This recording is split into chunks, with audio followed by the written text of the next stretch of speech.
Shalom, selamat pagi buat kita semua. Tanpa terasa, sekarang kita udah masuki bulan Desember. Kata orang, bulan Desember itu adalah bulan sukacita. Karena biasanya kita sibuk dengan menata, mendandani pohon Natal di rumah kita masing-masing dengan berbagai ornamen dan pernak-perniknya. Kalau kita lihat pusat perbelanjaan, mal-mal sekarang, mereka juga melakukan hal yang sama, mendandani pohon Natal sampai menjulang tinggi di ruang kosong di mal tersebut dengan harapan untuk menarik pengunjung datang lebih banyak lagi, biar pengelola berharap banyak transaksi yang terjadi sehingga perekonomian juga semakin meningkat. Dan juga kita lihat di bulan Desember juga bersukacita karena kita udah mengatur waktu jadwal untuk libur akhir tahun. Biasanya itu hal-hal itu yang membuat kita bersukacita. Dan yang paling happy, yang paling sukacita di bulan Desember itu orang mendapatkan gaji yang ke-13 yang disebut THR. Tidak luput juga pekerja gereja full timer itu mendapat bagiannya. Itulah perkara yang sangat ditunggu-tunggu. Tapi menurut saya, kalau Bapak Ibu setuju dengan saya pikir bulan Desember itu adalah bulan yang penuh kasih. Bulan yang penuh kasih. Sebab itu saya mengajak kita membaca satu bagian firman Tuhan di Yohanes 3 ayat 16. Yohanes 3 ayat 16. Demikian firman Tuhan saya bacakan. Karena begitu besar kasih Allah akan dunia ini, sehingga Ia telah mengaruniakan anaknya yang tunggal, supaya setiap orang yang percaya kepadanya tidak binasa, melainkan beroleh hidup yang kekal. Jadi, pagi hari ini, firman Tuhan saya beri judul pemberian yang luar biasa. Karena bulan Desember adalah bulan yang penuh kasih. Tema firman Tuhan pagi hari ini, renungan pagi hari saya beri judul pemberian yang luar biasa. Kalau kita membaca Yohanes 3 ayat 16 ini, bagi kita yang udah menjadi orang Kristen puluhan tahun, ayat ini biasanya hanya menjadi ayat hafalan tanpa memiliki makna yang mendalam. Tapi kalau bagi orang yang hidupnya dulu bejat, jahat, hancur-hancuran, kalau dia diinjili, menerima kasih Tuhan, kalau dia bertobat, saya yakin ayat ini, firman ini akan menjadi titik balik dalam kehidupannya, akan mengubah hidupnya lebih baik, menjadi lebih signifikan lagi. Dan bagi orang yang bertobat, yang merasakan ayat ini, saya yakin ini akan menjadi suatu kekuatan, menjadi rema dalam kehidupannya. Kalau ada satu pribadi yang namanya Rasul Paulus, dia mengalami ayat firman Tuhan ini, dia mengalami perubahan hidupnya begitu signifikan, begitu radikal.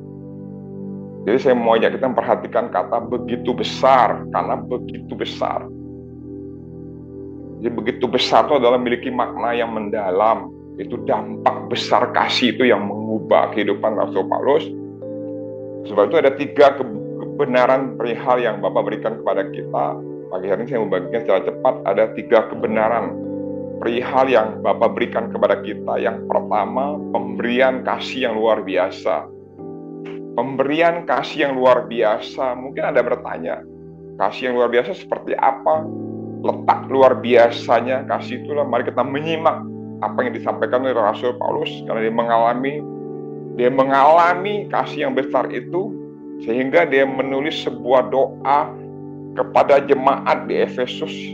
Di Efesus 3 ayat 18, Rasul Paulus berdoa apa yang dia alami, kasih Tuhan yang mengubah hidupnya. Dia berdoa bagi jemaat di Efesus. Dan juga saya berharap doa ini sampai kepada kita yang ada di Zoom ini, di Efesus 3 ayat 18. Aku berdoa supaya kamu bersama-sama dengan segala orang kudus dapat memahami betapa lebarnya dan panjangnya dan tingginya dan dalamnya kasih Kristus. Sekali lagi, aku berdoa, kata Paulus, supaya kamu bersama-sama dengan segala orang kudus dapat memahami betapa lebarnya dan panjangnya dan kasihnya dan dalamnya kasih Kristus. Ini adalah dampak begitu besar kasih Bapa yang dialami oleh Rasul Paulus sehingga dia menulis doa ini kepada kita. Saking lebarnya kasih Bapa, saking lebarnya kasih Bapa sehingga tidak ada satupun manusia yang terluput dari kasih-Nya. Saking lebarnya, itu yang perlu kita renungkan. Yang pertama, kasih lebarnya kasih Bapa sehingga tidak satupun manusia yang terluput dari kasih-Nya. Tidak peduli kita ini siapa, dari suku apa, dari ras apa, sekalipun ada perbedaan karena kultur atau budaya, tapi tetap kasih Tuhan itu sebagai pengikat yang mempersatukan dan yang menyempurnakan. Karena hukum kasih itu, kasih Tuhan Allahmu dengan segenap hatimu dan kasih sama manusia seperti dirimu sendiri. Jadi kasih Bapa itu menjangkau semuanya tanpa terkecuali. Kemudian kasihnya yang panjang. Kata panjang ini berarti kasihnya kekal, tidak berkesudahan. Kasihnya kekal, tidak berkesudahan, tanpa batas. Betapa tingginya, kata betapa tingginya kasih Bapa ini juga, ini berarti tidak ada rintangan atau halangan yang terlalu tinggi yang menghambat sehingga kasih Bapa tidak dapat menaklukkannya. Jadi apapun keberadaan kita tuh kasih Bapa dapat menaklukkannya. Jadi halangan terbesar manusia adalah dosa. Dan dosa itu pun ditaklukkan oleh kasih Bapa. Jadi tidak ada yang dosa yang terlalu besar yang tidak bisa ditaklukkan. Kalau kita mau datang, kita mau bertobat, dan kita mau benar-benar dengan hati yang paling dalam, kita siap untuk diubahkan, gak ada yang bisa menghalangi. Semua itu bisa ditaklukkan. Dan yang berikutnya kata dalamnya. Kita lihat lebarnya, panjangnya, tingginya, dan yang berikut betapa dalamnya kasih Bapa. Ini menunjukkan tidak ada masalah atau penderitaan yang terlalu dalam sehingga tidak dapat dijangkau oleh kasih-Nya. Jadi apapun yang kita alami, kasih Tuhan itu sungguh dalam buat siap kita. Jadi baik sakit penyakit, kelemahan, kekurangan, keterbatasan, dan lain sebagainya, itu apa yang kita alami dalam hidup ini, penderitaan sekalipun, kasih Bapa ini menunjukkan tidak ada masalah atau penderitaan yang terlalu dalam sehingga tidak dapat dijangkau oleh kasih-Nya.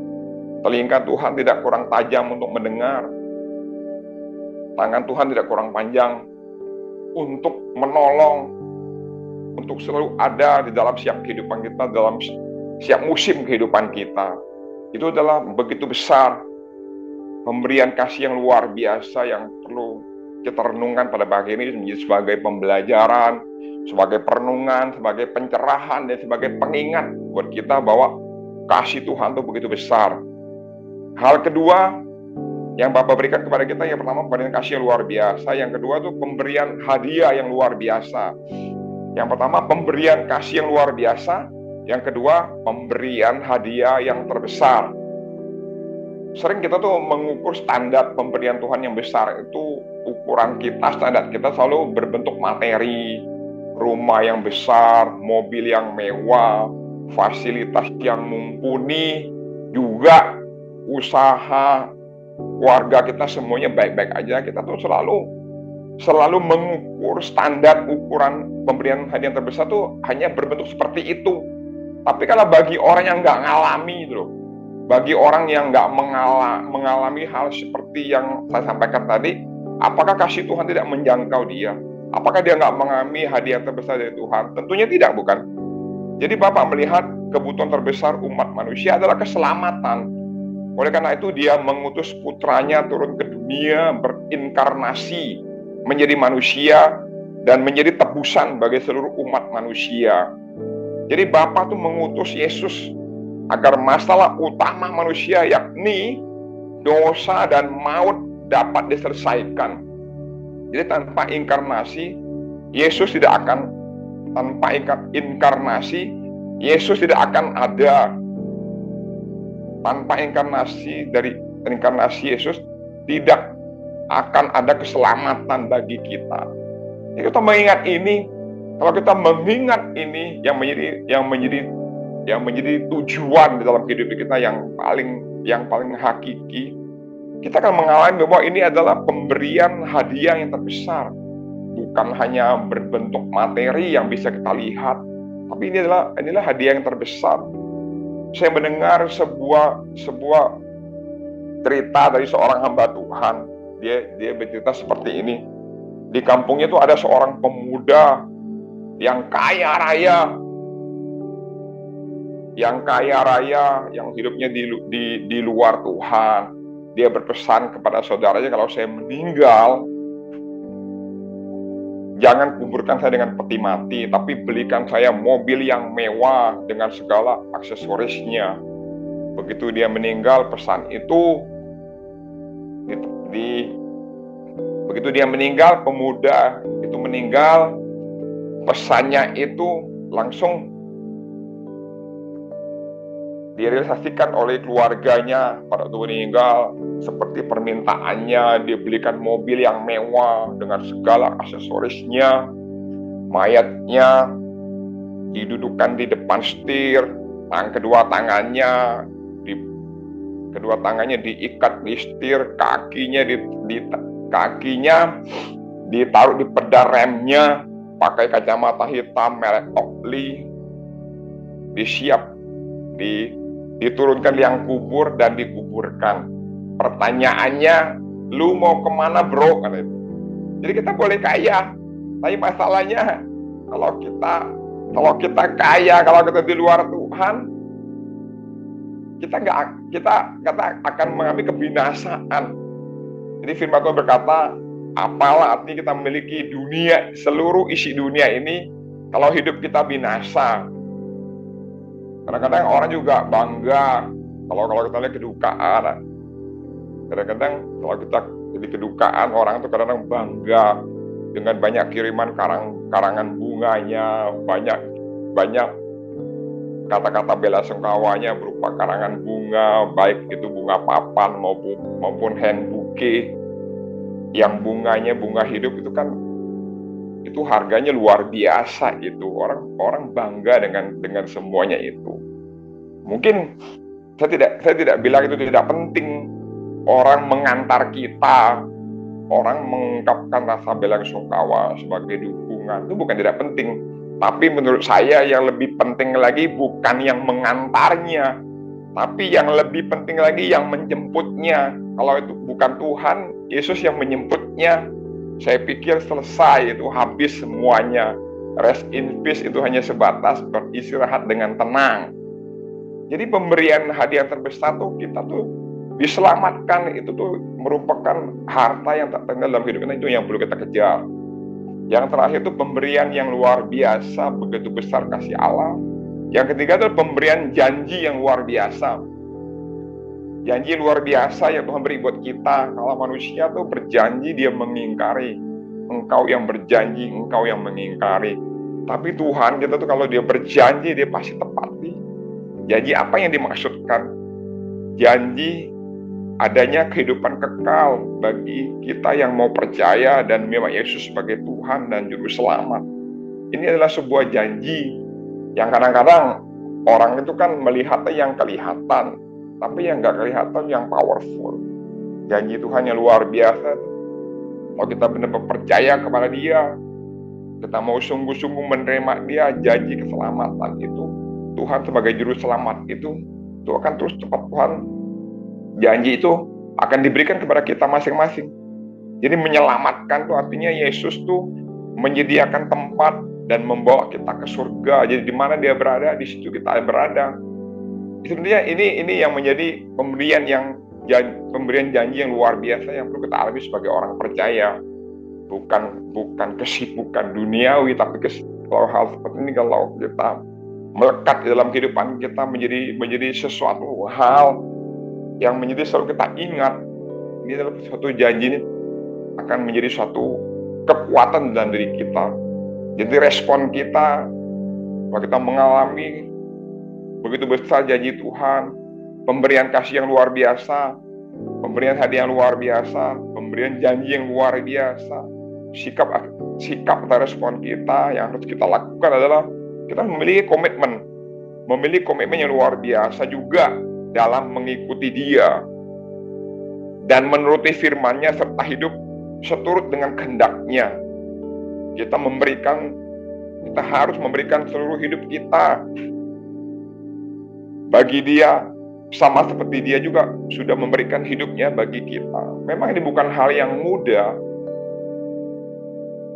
Ini bukan hal yang gampang untuk dilakukan, diterapkan dalam kehidupan. Tapi setidaknya kita harus punya komitmen itu. Memiliki komitmen yang luar biasa tadi. Kita harus menyadari dan memahami bahwa tanpa pemberian dari kasih Bapa tersebut, tidak mungkin ada keselamatan bagi jiwa kita. Yang ada adalah kebinasaan kekal. Betapa mengerikannya.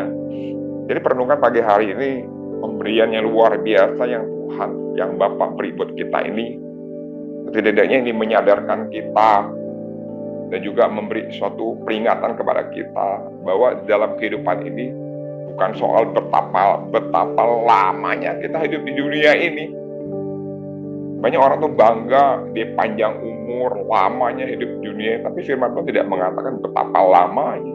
Itu Tuhan berkata betapa lebarnya, panjangnya, tinggi dan dalamnya. Kalau kita bicara soal lama, banyak orang yang panjang umur hidup di dunia ini, tapi masalahnya mereka nggak banyak berbuat apa-apa. Hidup mereka nggak banyak berubah. Itu kan masalah. Ya, sekali lagi, pemberian yang luar biasa ini harus menjadi satu harapan di dalam pengiring kita akan Tuhan. Harus menjadi suatu kekuatan kita bahwa apapun yang kita alami dalam hidup, kita yakin dan percaya bahwa Tuhan itu tidak akan pernah meninggalkan, tidak akan pernah membiarkan. Karena pemberian kasih yang sempurna, anaknya yang tunggal, satu-satunya orang yang dikasihi, apalagi yang lain, anak satu-satunya dikasihi, diberikan kepada kita. Apalagi yang lainnya, saya pikir udah nggak ada lagi yang lainnya yang lebih berharga dari anak yang dikasihi. Itu menandakan betapa begitu besar kasih Allah dalam kehidupan kita. Biarlah renungan pagi hari ini menjadi satu hal yang mengingat kita selalu dimanapun kita berada. Tuhan Yesus memberkati.